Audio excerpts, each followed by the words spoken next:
no se va a incrementar significativamente, ¿sí? ¿Sí? Bien. ¿Me entienden? No se va a incrementar el peso. Pero volvamos a recalcular el peso del edificio para volver a insertar la fuerza sísmica. Les decía que el asunto está en que la inserción de la fuerza sísmica es un aspecto importante dentro del diseño estructural. Y eso hay que tenerlo lo más claro posible. ¿Está bien? O sea, lo vamos a practicar solo estas 2 veces y luego ustedes se van a su casa y practican muchas más veces. ¿Está bien? Listo. Cada vez que se efectúe alguna modificación en la estructura que involucre una variación en el peso, hay que volver a recalcular la fuerza. Bien. Entonces vamos a insertar. Insertar, por favor, ustedes procedan ya. Insertar. Coloquen insertar fuerza sísmica. Escogen la combinación que ya está por defecto en los cálculos anteriores, calcular, y aquí van a variar los pesos, 83.63, 115.42 y 92.74. Me parece que no hay un incremento significativo. ¿Está bien? Nuevamente aquellos que ya se perdieron, bueno, aquellos que se perdieron hay que obsequiarles una brújula o un GPS, ¿no? Pero el problema es que yo hablo demasiado rápido y quiero avanzar. Y eso es un gran problema para ustedes, ¿no? Así que, para relajarme y retomar el asunto. ¿Está bien? Bien. Insertar, acá, insertar fuerza sísmica, calcular. ¿Qué va a hacer el programa? El programa va a volver a recalcular los pesos en cada techo, va a recalcular, ¿qué más? La ubicación del centro de masas, porque va a haber una variación en su ubicación, y también va a recalcular la ubicación de las excentricidades accidentales. Bien, a partir de qué estado básico de carga hay que insertar, les recomiendo que sea a partir de la línea número 20. A partir de la línea número 20. Pongan OK, ¿está bien? A ver, no, nada más sobre. Aquellos que ya tienen un poquito de digamos.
Sí, pues, sí,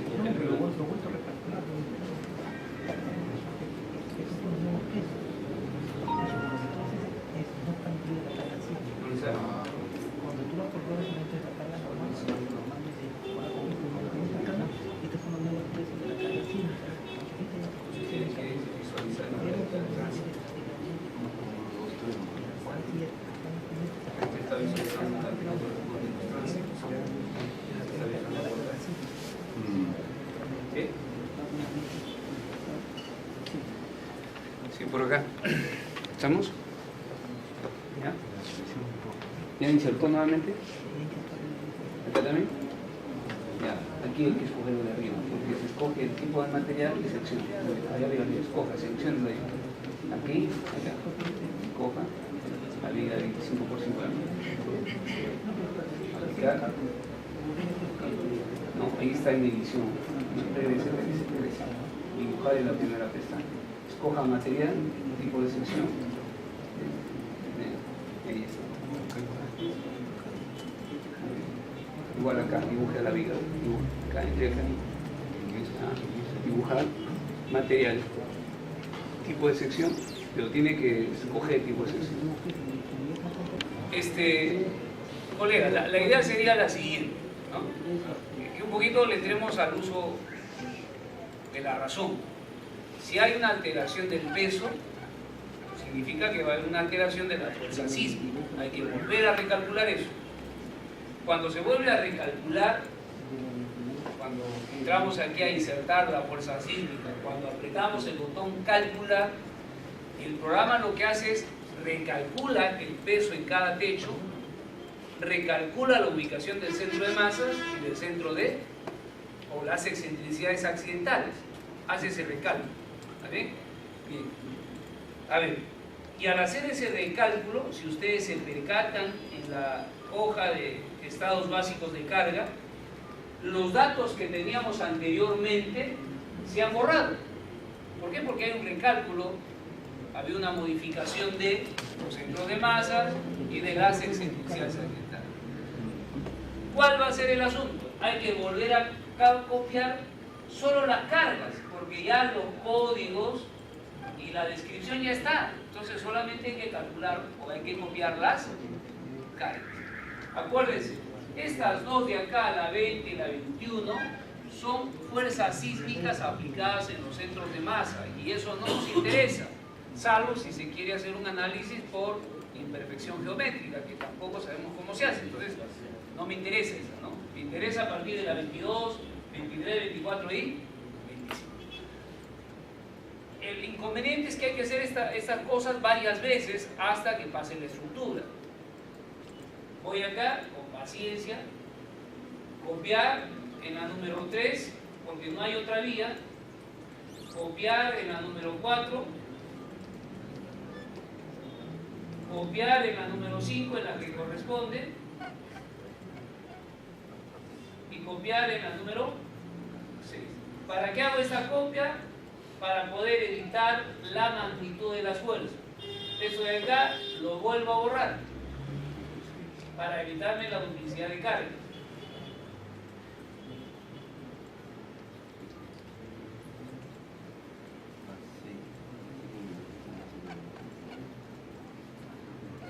Ya se borró. Entonces me quedo con acá. Regreso a mi hojita de cálculo y digo, muy bien, aquí ya no es 82 sino 8363. Hay que modificar también la hojita de cálculo porque, bueno, ya le pongo cualquier número. Acá es 11542. Y luego por acá es de 92.74. Eso va a alterar, digamos, un poquito la fuerza sísmica. Control C y luego paso a la hoja de cálculo del programa. Aquí me ubico, control V, el siguiente, control V, el siguiente, control V, el siguiente, control V. ¿Está bien? Entonces lo que hay que hacer es aplicar un poquito el sentido común, ¿no? O sea, si voy a alterar algo, se va a alterar el centro de masa, los pesos, y hay que volver a recalcular, hay que volver a copiar de la 22 a la 3, de la 23 a la 4 y así sucesivamente. Eso se va a hacer varias veces. Varias veces. ¿Estamos?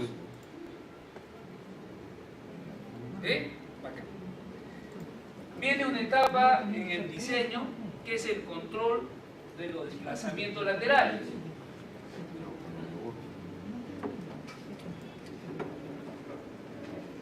Y es básicamente verificar si la rigidez de la estructura es la adecuada, ¿no? Entonces vamos a poner aquí control desplazamientos laterales. Control de desplazamiento lateral. Ese control de los desplazamientos laterales lo vamos a hacer también con la ayuda del programa. Entonces, la idea es la siguiente, que tengo aquí un edificio de 3 niveles, que lo puedo representar de manera esquemática así. Y que en mi modelo estructural las fuerzas sísmicas se han calculado en el rango elástico, es decir, se ha considerado una fuerza sísmica reducida. ¿Reducida por qué? Porque no se está tomando el 100 por 100. Frente a la acción de esa fuerza sísmica, se van a producir los desplazamientos laterales de la edificación. Por acá tengo el desplazamiento delta 1, delta 2, delta 3. Bien, pero esos desplazamientos son los desplazamientos para la fuerza reducida, son los desplazamientos elásticos, ¿no? Estos se están calculando con un valor de R igual a 6. Es decir, que el desplazamiento real, el producido por la totalidad de la fuerza sísmica, sería 6 veces esta cantidad de acá. Esto es en el rango elástico. Y ya en el rango inelástico voy a tener lo siguiente. Vamos a decir que los desplazamientos son un poco más grandes.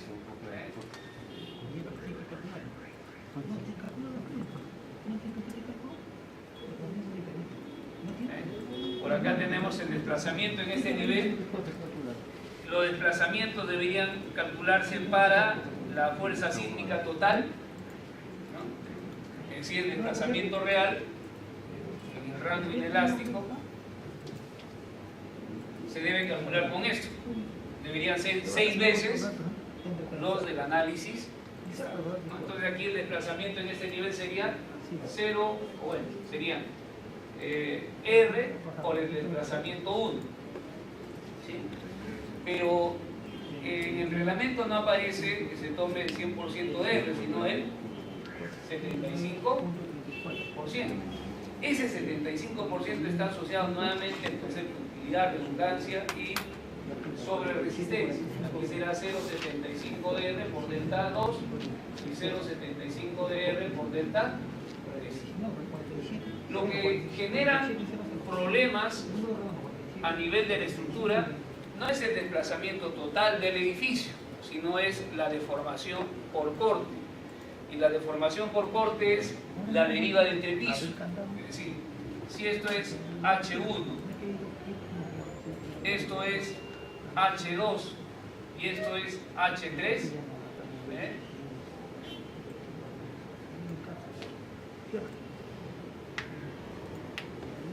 la deformación por corte en este nivel será 0,75 de R delta 1 entre H. La deformación por corte lo que mide es el cambio de este ángulo, la distorsión angular de ese entrepiso, básicamente la deformación por corte. En este nivel sería 0,75 de R delta 2 menos delta 1 entre H. Ese valor, el numerador, es esta cantidad, la conocida como los desplazamientos relativos. Si ese desplazamiento relativo se divide entre la altura de ese nivel, esto es H2, ¿sí? Estamos calculando este ángulo de acá, que viene a ser la distorsión angular. Y luego, para el siguiente nivel sería 0,75 de R delta 3 menos delta 2 entre H3. Y ese desplazamiento sería el de acá. Este es el desplazamiento relativo, ¿no? Es la cantidad que está acá. Bien. Dependiendo de la capacidad de deformación de la estructura, dependiendo básicamente de su comportamiento inelástico, es que se limitan estas derivas de entrepiso o esas distorsiones angulares a valores que resulten siendo aceptables. Esto es, valores que signifiquen que la estructura va a sufrir algún daño, pero que éste sea reparable y que que económicamente sea también viable esa reparación. Por ejemplo, para los edificios de albañilería, la máxima deriva de entrepiso es de 5 por 1000. Para los edificios de concreto armado, la máxima deriva de entrepiso es de 7 por 1000. Y para los edificios de acero, la máxima deriva de entrepiso es de 1 por 5. Esto todo está en la norma técnica E0. ¿Vale? Bien. Vamos a configurar el programa de modo tal que nos ayude a calcular las derivas de entrepiso. ¿Sí?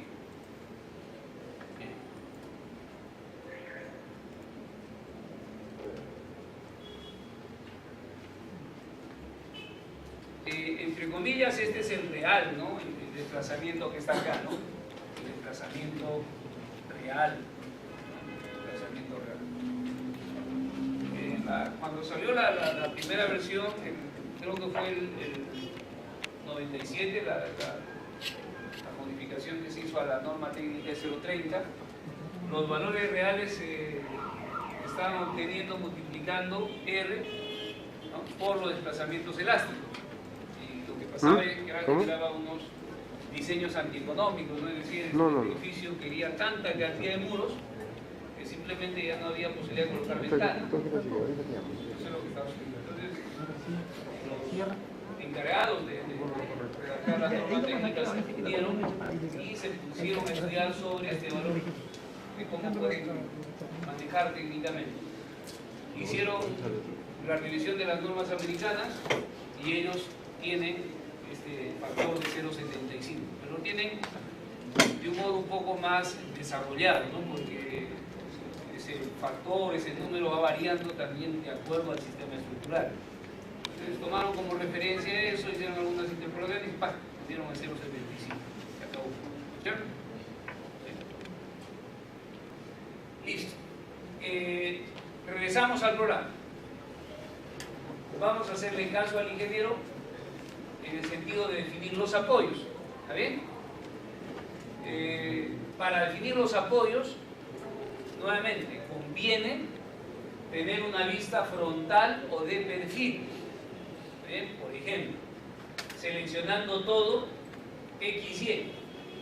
Yo sé que todos estos nudos que están en la base van a representar los apoyos de la edificación. Para dibujar los apoyos, ¿se acuerdan? Dibujo y edición. En este botoncito de acá tenemos el dibujo de los apoyos. Al acceder a esa opción, nuevamente en la barra de dibujo y edición, ustedes tienen esa hojita aquí, indicarán con este pinche botoncito voy a dibujar los apoyos, ¿sí? Porque no hay otro modo de hacerlos entender, ¿no? ¿Sí? ¿Se olvidan? Entonces vamos a este botoncito y seleccionamos de manera individual los grados de libertad de ese apoyo, o si no usamos ya las condiciones previamente definidas. Estamos por acá, aplicar y fíjate con una ventana todos los nudos del primer nivel. ¿Está bien?